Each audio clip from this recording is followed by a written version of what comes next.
It's good to be back in the mountains. I've been in the flatlands too long. It's great to be back in what I consider my home area. I'll just call the Appalachians my home. I'd like to share with you the story of how I came to create my first novel, Counting Souls. And it was really a labor of love and something that I've really enjoyed working on. And the response so far has been very positive, which is always great news for a writer. So I'll just share a little bit about how I came to write it and a little bit about myself and how it all ties together. So the picture there is two men at a waterfall, and it was in the public domain, so it became the cover of my book, and I love stuff in the public domain. It makes everything so much easier. Start off with a little quote by Thomas Wolfe, someone near and dear to everyone's heart here in this area. The mountains were his masters. They brimmed in life.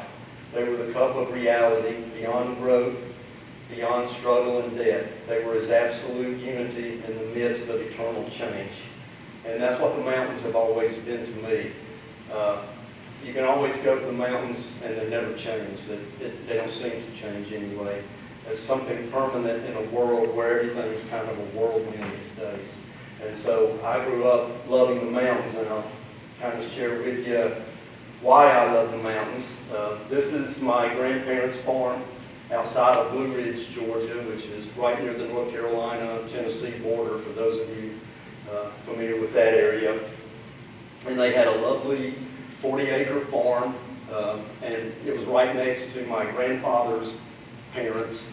And so, and when growing up as a kid, it was just this very isolated area in the mountains, and it just became my second home. They lived on a road called Hardscrabble, which when I write my memoir is going to be called Hardscrabble. I think that's a perfect title. And these are my grandparents, William S. Davis, Will, and Bertha, and everybody called her Berthy.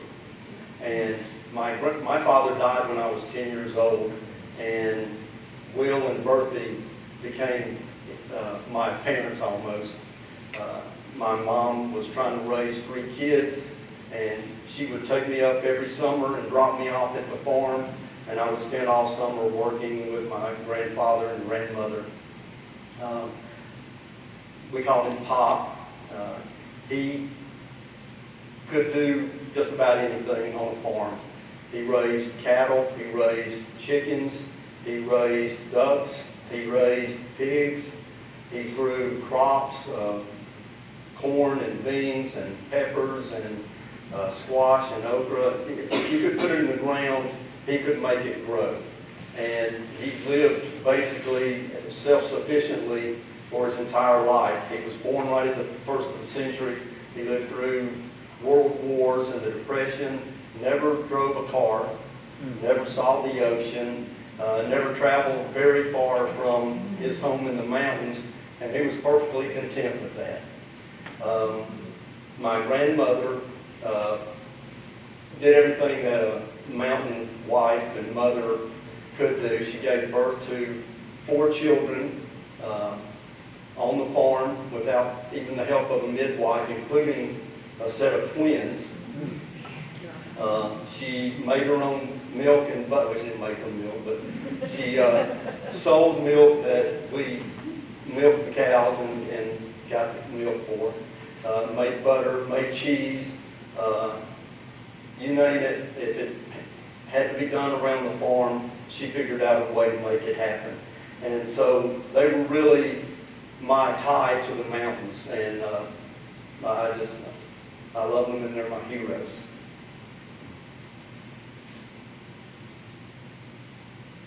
Every summer evening, we would go sit on the front porch, and they didn't have air conditioning. Their house was built in 1948. They had an outhouse until I was about 6 or 7 years old. They didn't get electricity until the late 50s. They never had air conditioning, and so it would get very hot in the summer, and we would go sit on the front porch to cool, as they called it. And we would sit out there and they would tell stories about growing up in the mountains and about their life and the hardships that they went through. And they lost their oldest daughter at the age of 12. They attributed it to juvenile diabetes, but I saw her death certificate when I was doing the genealogy, and it was a combination of factors, but they never got over losing their oldest daughter, Edna. And even when my grandmother passed away, her last words were about Edna. And so there's a little girl in my book named Rebecca, and it's based on Edna and kind of follows that. But they would tell all sorts of stories about growing up in the mountains and the hardships, things that, funny stories, and I try to plow a lot of those stories into my book as well. The porch is one of my favorite places on earth. We would sit out there and watch the lightning bugs and listen to whippoorwills and bobwhite quail, and the deer would run across the pasture in front of us, and it was just a magical place to grow up as a kid.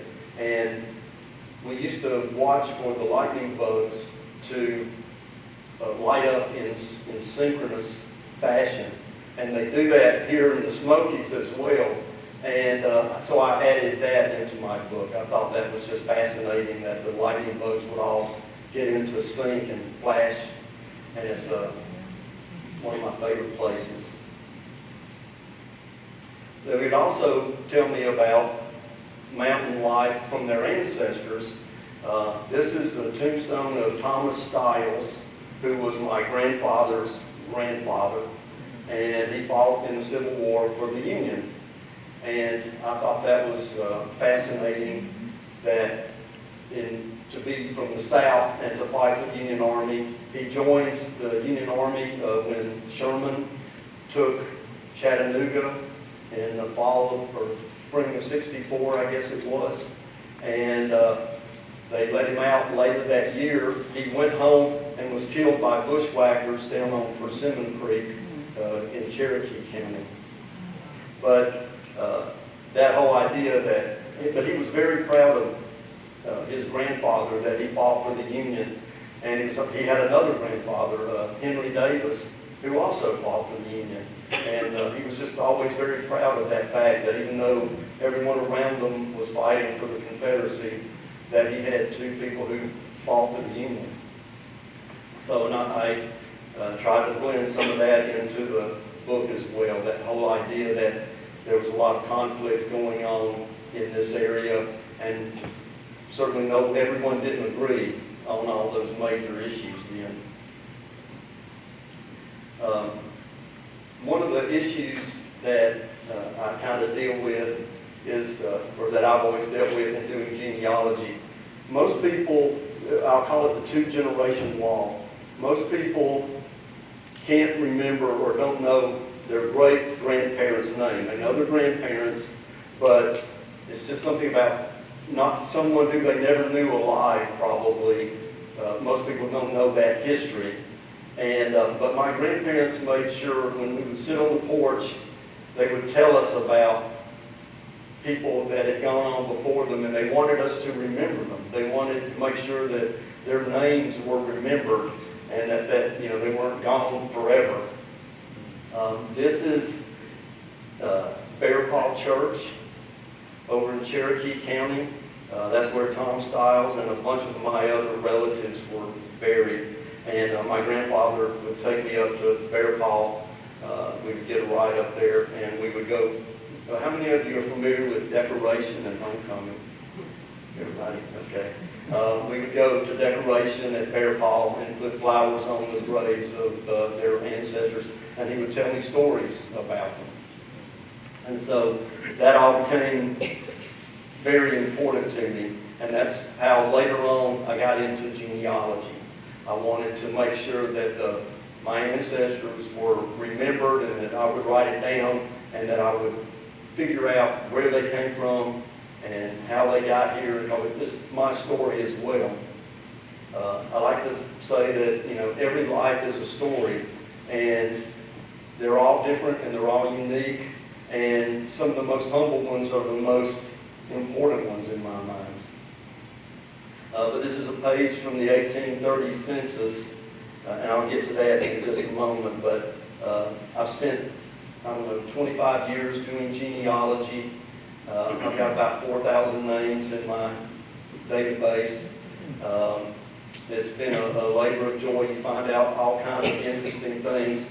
I found out that my grandmother's grandmother in the 1880 census for Fannin County, Georgia, she was listed as a lady of pleasure, which I'm not sure that the rest of the family knew, and they were very interested to find out that little tidbit of information. But you never know what you're going to find out when you start digging up the bones, as they say. In addition to my love of the family lore and the mountains, I grew up loving history and loving books. When I was about 12 years old, I joined the Doubleday Book of the Month Club without my mom's knowledge. And so we started getting this parade of books into the house. And then the bills would come later, of course. But one summer, I got Gone with the Wind, and I sat on the porch swing on our house up in the farm and read Gone with the Wind, and just loved it. It was just such an incredible story. So well written, and by someone in Atlanta, so it just meant, you know, a lot to me.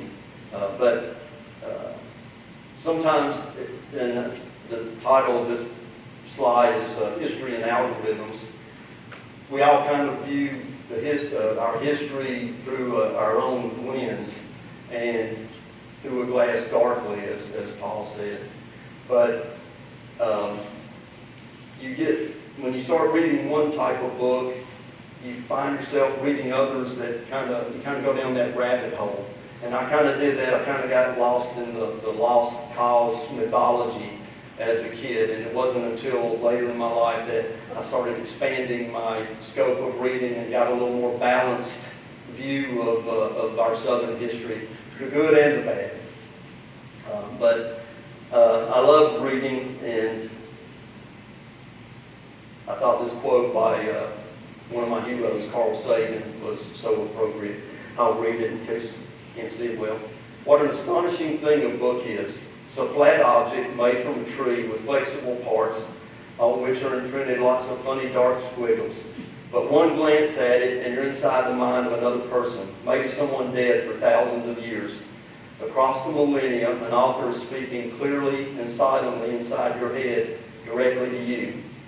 Writing is perhaps the greatest of human inventions, binding together people who never knew each other, citizens of distant epochs. Books break the shackles of time. A book is proof that humans are capable of working magic. And that was always my dream, that one day I read a ton of books and I would critique them and go, oh, I think I could do better than that one, you know? I guess we all do that. But I always dreamed that someday I would want to write my own book. But as they say, life is what happens to you while you're busy making other plans. So I got on with life. I married my high school sweetheart, who's in the audience tonight, 43 years ago. I graduated from Georgia State University. Brent and I share that in common. And I went to work for IBM and worked as a corporate real estate manager for 31 years, negotiating office leases and buying and selling property, putting up leases and facilities to house our employees. And it was a wonderful job. I had a great time at it, but it wasn't my passion. But I had to put that off until later to realize my passion of writing a book. I had 2 children, and we now have 2 grandchildren, and I retired from IBM back in 2016, and that was when I finally had the opportunity to realize the dream I had since being a kid. And they always say you got to write what you know. And I thought, well, I know corporate real estate pretty well, but nobody wants to read that. I love science fiction, but I quickly realized that I didn't know enough science to write a book that would be believable. I thought, well, I could write nonfiction history, just write a history book, but nah. I thought, how about an historical novel about a census taker in the mountains of western North Carolina in 1830? Sure, yeah. When I tell most people that, I patiently wait to make sure their eyes don't glaze over. Because at first blush you think, a census taker? I don't know. But it allowed me to blend so many of the things that I love together, the mountains and southern history and genealogy, and allowed me to, and nature as well. So I set about writing a book about the 1830 census. And let me tell you how that evolved. In doing genealogy, I came to the somewhat fascinating conclusion or discovery that almost every one of my ancestors from that period lived right here in Macon County. Every one of them were on the 1830 census. And it's just, I guess because they were all Scots-Irish settlers, some German settlers. They came in through Philadelphia. They came down the wagon road, down from the Appalachians, and settled in western North Carolina in lands that had just been ceded by the Cherokee. So you had inexpensive land in the mountains that were kind of similar to where they were coming from. A lot of the settlers were coming from Scotland. You had the Highlands. You had German settlers coming from the Black Forest region of Germany. They loved the mountains. It just seemed a natural fit, but somehow or another they all wound up here in Macon County in 1830. And so as I started looking through that, I thought, okay, that's whoever pulled together that census information for the 1830 census met every one of my ancestors. And I wonder who that person was. I wonder what their story is. And so I started researching the 1830 census. So just to talk a little bit about Macon County, and I know for a lot of you I'm preaching to the choir here, and you could probably teach me about it. But it was a very interesting period. It had just been formed from Haywood County. And it encompassed basically all of western North Carolina except for the Cherokee Nation. As I said, it's populated by Scots-Irish. For those of you who might not be familiar with Scots-Irish, they had what's called the clearances in Scotland back in the 1800s, where the rich landlords decided that rather than collect payment from their tenants on the land, it would be a lot easier and more cost-effective to raise sheep. So they started just dispossessing their tenants and moving them out off of their land in Scotland. Well, the British government decided, you know what, we got the perfect place for them. We'll move them into Northern Ireland that's Catholic. We're going to set up they call it the Protestant Plantation of Ulster. And they started moving in all of these Scots tenants into Ireland. As a weight against the Catholic Church, because most of the Scots, as I said, were Protestant. Most of the Scots-Irish didn't stay there very long, a generation maybe, before most of them immigrated, although a lot stayed, and that's why you have the whole issue with Northern Ireland and Ireland today. And as I said, a lot of German immigrants came over in that same period because of a lot of things that were going on in Germany during that time period. It was not a unified Germany. There were a lot of different little states, and they were warring with one another. And so you had a lot of immigrants from there trying to escape the poverty and the chaos. So they come to this new young nation, and we got our own divisions as well, of course. You had the politics of the 1820s going on. In 1824, you had a bitterly divided contest between Andrew Jackson and John Quincy Adams. Andrew Jackson actually won the popular vote and the electoral vote, but they ended up sending it to the House of Representatives, and they awarded it to John Quincy Adams, and it almost tore the country apart before we were even 50 years old. Fast forward a few years, 1828, Andrew Jackson becomes president. Andrew Jackson, a slave owner, Andrew Jackson, who helped set up the Trail of Tears. This is right before the Cherokee removal.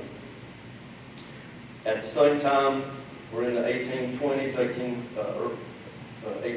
leading up to 1830.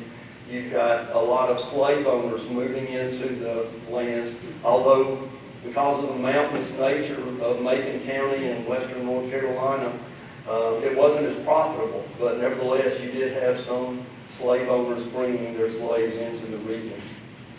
And then of course the treatment of the Cherokee, they were forced to continuously cede additional parts of their land.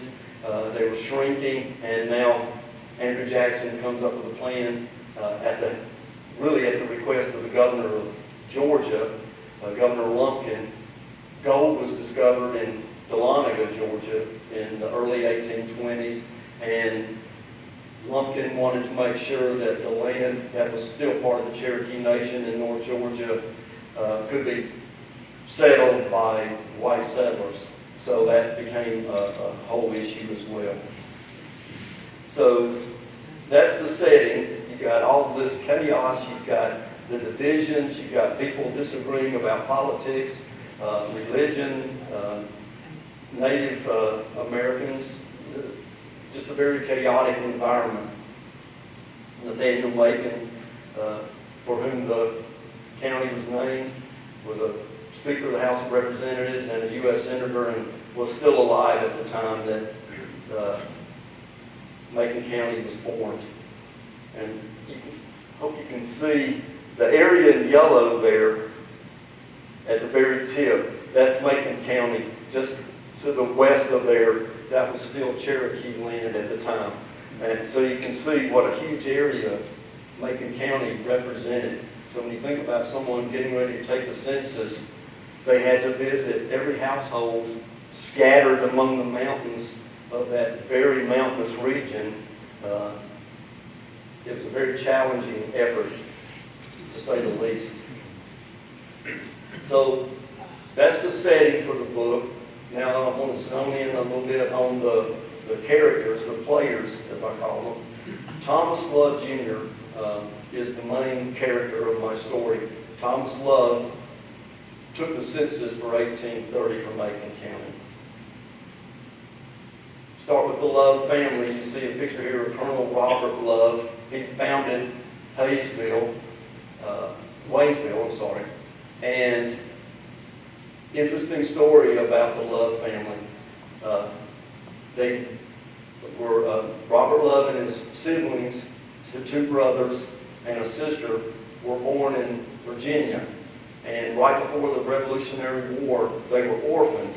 And Robert basically had responsibility for raising himself and his siblings, and ended up taking part in the Revolutionary War. He took advantage of that later to become one of the largest landowners in western North Carolina. Founded Waynesville, was a United States Senator, state senator as well. The Love family, there was Robert, Thomas, James, and the sister Dorcas, they called her Polly. They all married Dillard brothers and sisters.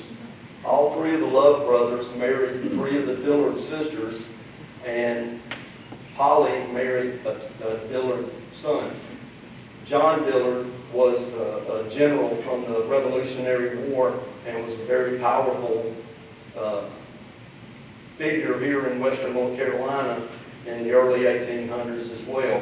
So you have the Love family marrying into the very powerful Dillard family. And I told you earlier about my great-great-grandmother who was a lady of pleasure. She was a Dillard, so I'm not sure how she fell out of that whole loop, but she did. When I say that Thomas Love took the census for 1830, I'm not sure with 100% certainty whether it was Thomas Love Sr., who was known as the General, or his son, Thomas Love Jr. For purposes of my book, I chose to believe that it's Thomas Love Jr. Thomas Love Sr. would have been rather advanced in age, and I'm not sure that the ordeal of taking the census in the mountains at his age would have been easy. So I like to believe that it was his son, Thomas Love Jr. Robert Love also had a son named Thomas Love who died at the age of 31, which is kind of important to my story as well. I kind of blended them, but for purposes of my book, I'm assuming that Thomas Love Jr., who lived in Macon County and was on the same page of the 1830 census as another one of my ancestors, Gilbert Falls, who fought in the War of 1812. So one character, Thomas Love Jr. What really fascinated me about Thomas was that on the census sheet, it lists, in 1830, all it lists is the head of household. And then there are columns for how many you have age in different age brackets, male and female, and then whether they were, whether you had any slaves. So Thomas Love Jr., it was him and his wife and 3 children, and then they owned a black man and a black woman. And I thought, how does that work? You know, I can understand the plantation system on some of the big plantations down in South Carolina or even back east in North Carolina or down in Georgia or Alabama or Mississippi. You have overseers and you have taskmasters who kind of separate the owner from their slaves and force their labor through whatever means are available to them. But if you're a man and his wife with their 3 children, and you own another human being and his wife on a farm in the mountains of western North Carolina, how does that even work? I mean, you can't beat someone every day to make them work. And I try to imagine what that relationship must have been like and how they had to work together to survive, you know, in the mountains, raise different products to sell. How did that even work? And that becomes kind of a central theme of my book. And then, you know, he was a farmer and a lawyer. I wanted him to be educated. I don't know, in fact, what his education level was, but I had him go to the University of North Carolina. I wanted him to be an educated person who read and understood that when he owned another person, understood the dynamics of that. And he was also a husband and a father. When I tried to imagine who Tom might have been, I kind of thought, you know, Brad Pitt. From 12 Years a Slave, he played a great role in that movie, very charismatic and very believable. I thought, yeah, let's make it. In my mind, when I'm writing about him, it's got to be Brad Pitt. So then we have Isaiah Payne, who's the other main character of the story. Isaiah is an enslaved man who had lived on Monticello. And it just so happened, I talked a little bit earlier about the influence books have on me. Right about the time I started writing the book, I read an autobiography, or a biography rather, of Thomas Jefferson. And he's such a fascinating character. He's one of the most intelligent presidents we ever had. Wrote the Declaration of Independence, founded the University of Virginia, was a president, 2-term president of the United States. did some incredible things, very intelligent. And at the same time, he wrote the Declaration of Independence that declared all men are created equal. He owned over 100 slaves. And there's a challenge to us all there. How is it such a great president, such a renowned person could also find it within himself to own other people? So I did a lot of studying about Monticello, how they lived there, what the relationship between Jefferson and the people that worked on this plantation, and it was very helpful because he kept a detailed list of all of his enslaved people and when they were born and their relationship, who they were related to, who their parents were, and that sort of thing. And so when I was looking for a character, I knew that Thomas Love in Western North Carolina actually owned another person. And I wanted to build a story around them to make them as dynamic as Tom.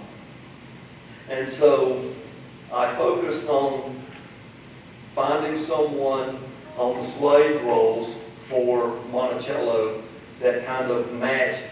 I wanted someone about Tom's age so that they could really conflict and get to know one another and resolve whatever issues there are there.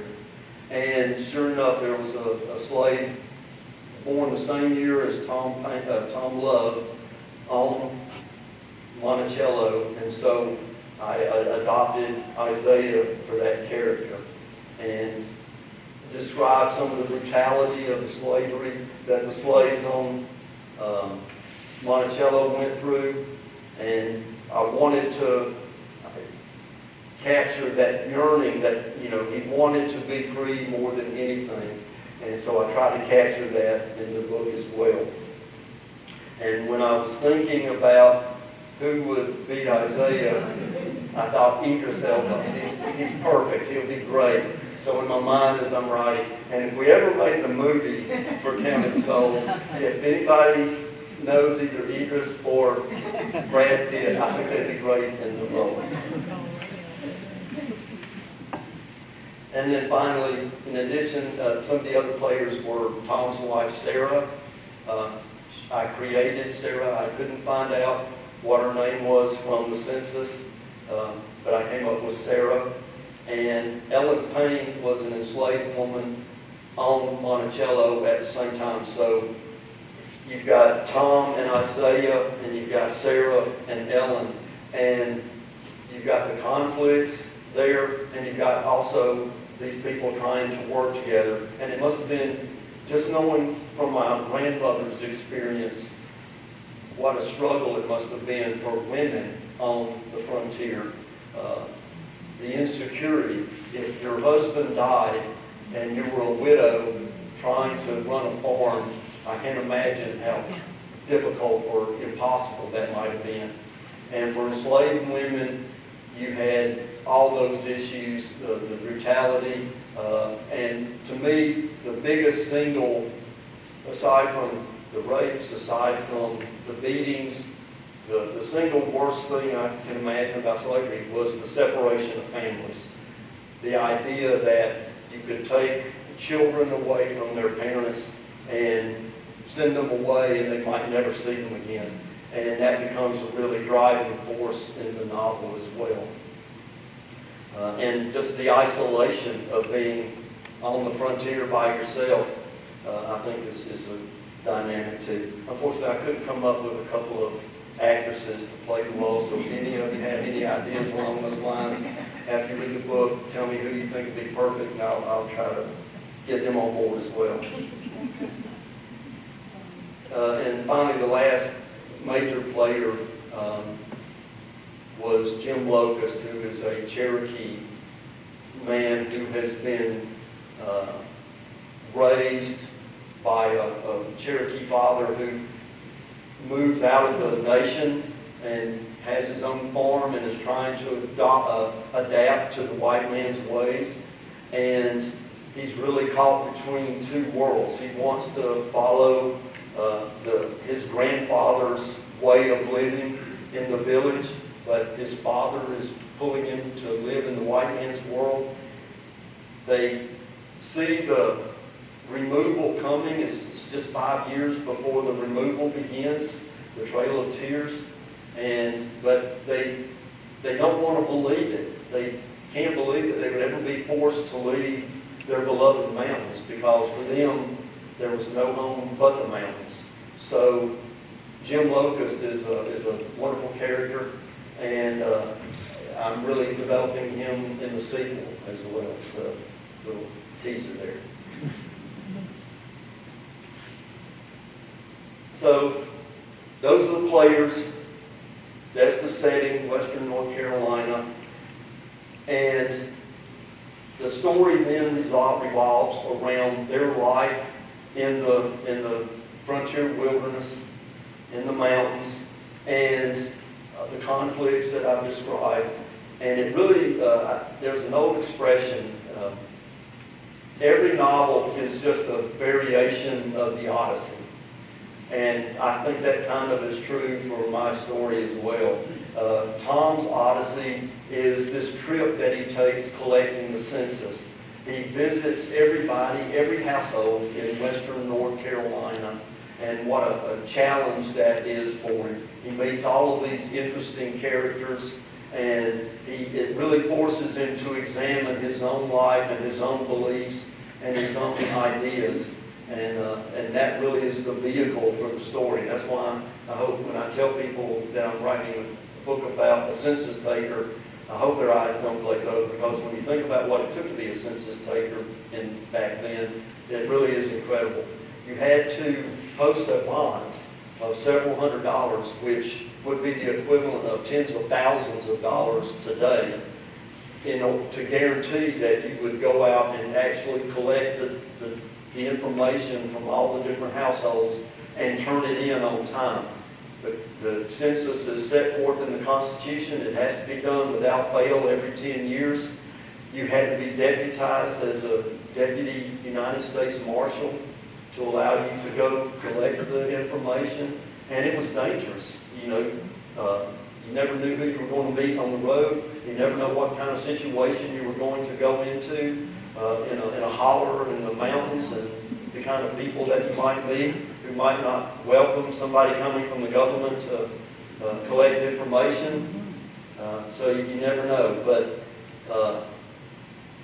the collection of the census is really what drives the story, as well as Isaiah's desire to be free. And those are kind of dovetailing in the narrative to kind of capture that.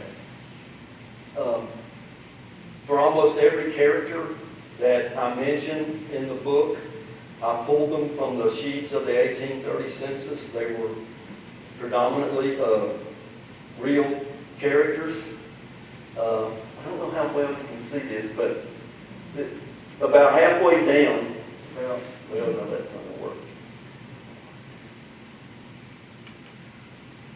About 12 or 15 lines down, you'll see Thomas Love Jr. And then you can see how the census broke down free white persons, male and female by age. It was just the head of household that didn't. Later census, they would record the names of the wife and the children and other people living in the household. But in 1830, it was just the head of household. So it was just the men folk. Some of you may recognize names on there. Just below Thomas Love, about 5 or 6 names down, is Gilbert Falls. That is one of my direct ancestors. He fought in the War of 1812 and is buried in Bear Paw. So the census was what drove the story for me. The themes of the book, I think I've kind of hit on some of them, but in writing it, it seems to me that it kind of reflects a lot of our times. A lot of the same tensions, a lot of the same conflicts. They changed, history doesn't repeat itself, but it sure kind of rhymes sometimes. Our ancestors' world, just to think about the different way they lived than the way we live today. No vehicles, so, other than a horse-drawn wagon or cart or carriage. So to go visit someone several miles down the road could be an all-day excursion. No cell phones, no telephones, no cameras, no electricity. It was just such an incredibly different world, and I tried to capture that. I tried to capture the fact that they were entirely beholden to nature. They were farmers, by and large. Some of the ones that lived in Franklin, tanners or hat makers or other people who made goods of that nature. But by and large, they were farmers. And if you had a drought and the crop didn't come in, your family might not eat that fall or into the winter even. I talked a lot about the religious drives going on at the time. One of the characters is a Methodist circuit rider. My wife and I attended a Methodist church in Marietta, and I spent a lot of time with my pastor talking about the circuit riders and how they would set out and go from town to town to town and spend the night wherever they could. People would put them up in their own home or in the barn sometimes, and they would carry the lessons and the message. We talked a little bit about the Trail of Tears and the brutality of slavery. The broken promises that were made to the Cherokee. They kept telling them that just give us this little bit of additional land and you'll be okay. Just adopt the ways of the white men and you'll be okay. And the Cherokee were like, okay, we've adopted farming. Some of our people even had slaves. We've gone away from, a lot of our people have moved out of the village and into their own farms. We have our own alphabet. We have our own courts. It was never enough. White people from that era wanted the land, and they were bound and determined to have it, and Jackson led that effort.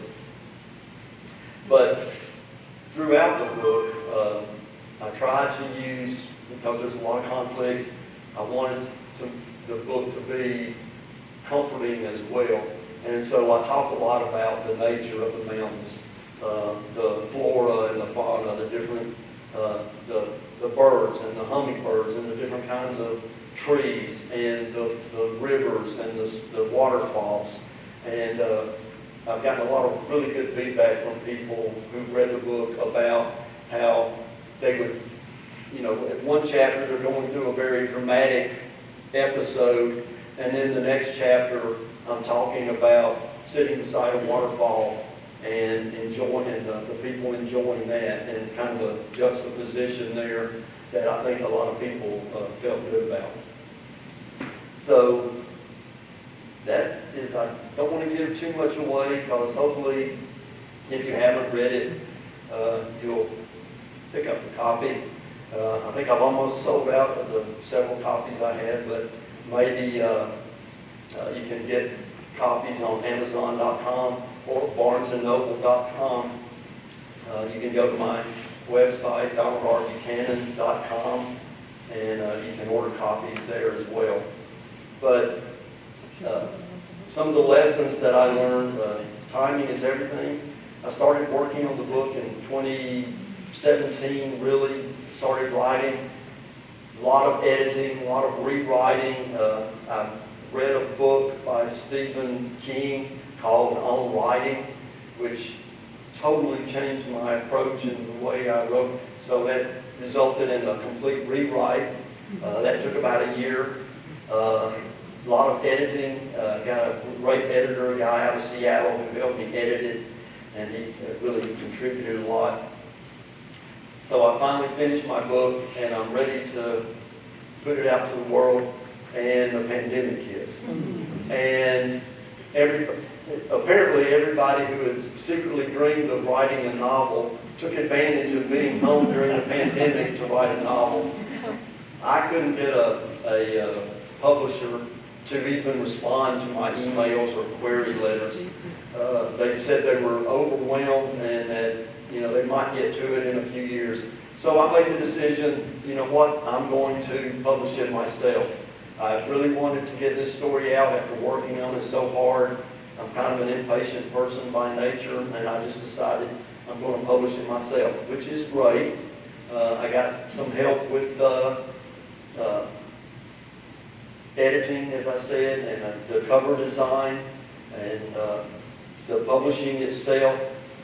But what I learned is, if you don't have a big company who can spend the money advertising and who can make sure it's distributed to all the book clubs or the bookstores out there, it's really a tough go trying to push a self-published book these days. And but you know what? I did it my way. It's the book I wanted to write. It's a book I'm proud of. It's a book I think people enjoy based on the feedback that I've got. Somebody mentioned it on Amazon.com, and I got 4.8 out of 5 stars. So that's fine. So if you haven't, I would encourage you to get you a copy and read it. I think you'll enjoy it. And I've enjoyed speaking to you tonight. I've been looking forward to this for a long time, to finally be able to talk to a group of Macon County people about a book I wrote about Macon County. So thank you very much. I really appreciate it. And can I answer any questions?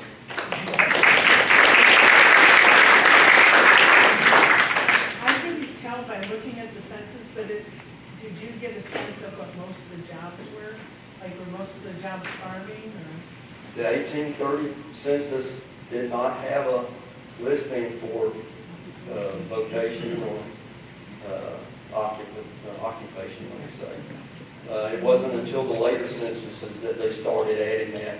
But just based on different research that I had done and books I've read, as I was researching it, most Americans at that time were rural and farmers. So, yeah. Could that have been different in other counties? Because I looked at some records in Cherokee County in 1830, and I think it might have had more information. I'm sorry. Did the format change from county to county? No. Oh, okay. The question was, did the format change from county to county? No. The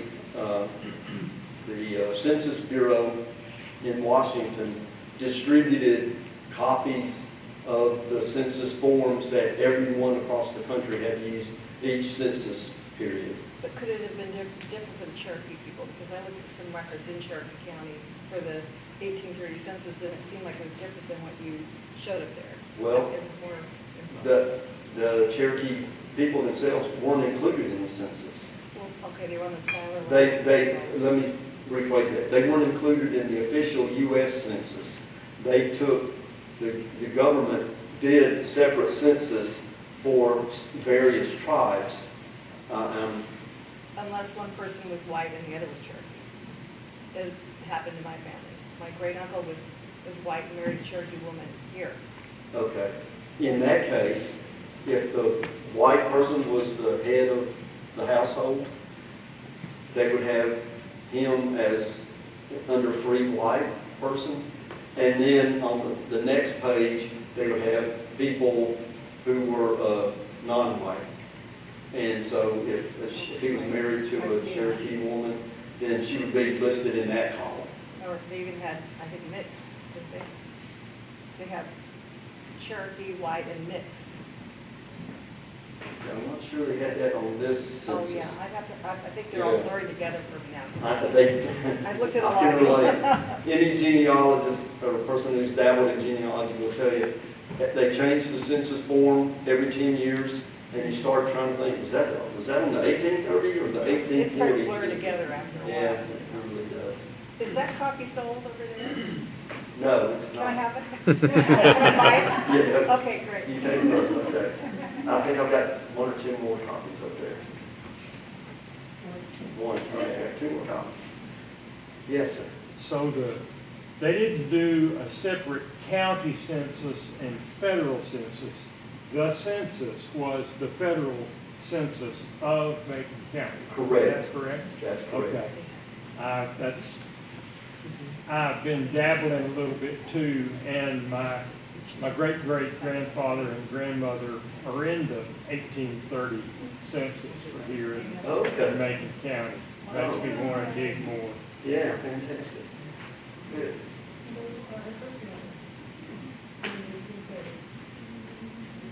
I'm sorry. Her family is also listed. Okay. If your family has been in Macon County any period of time, I'll bet you they're listed, one of your ancestors is listed on the 1830. It was the very first one for the county just after it formed, and I think, Susan, you and I, in exchanging emails, you were surprised at the number of enslaved persons. It was on 120 within or something. It turns out the Love family was the largest owners of enslaved people. And, trying to remember, I think there was between 450 and 500 enslaved people in Macon County in 1830. Out of a total of like 5,000, 5,300 roughly, total population. When you think about 5,300 people scattered over what is almost all of western North Carolina, everything basically west of Waynesville. That's pretty sparse, you know, but about 10% enslaved people. Would you think that it would be totally enslaved, or were they indentured? I don't know that indenture had still existed Exactly. by 1830. I think it had been abolished shortly after the Revolution.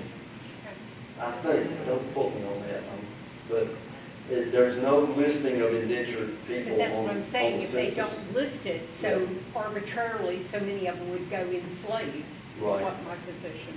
Yeah, possible, So, yeah. Anybody else? Yes. Is that a stock photo or where is that from? That's a stock photo. Pretty though. It looks like Hadrian's Wall, so I thought maybe got Anybody else? Yes. What's your next book going to be about? My next book is called Persimmon Creek, and it's the sequel to this story, and it follows James, who is Tom's son, and his life, kind of a coming-of-age story running up to the Civil War. I was a huge Civil War, leading from the time I read Gone with the Wind. I went down that rabbit hole and became a Civil War nut and was reading Civil War stuff for years. So I've always looked forward to the opportunity to write about the Civil War as well. So if I wasn't such a slow, lazy writer, I would have been finished by now. But my wife tells me she's going to crack the whip. Well, thank you all very much. Again, it's a pleasure.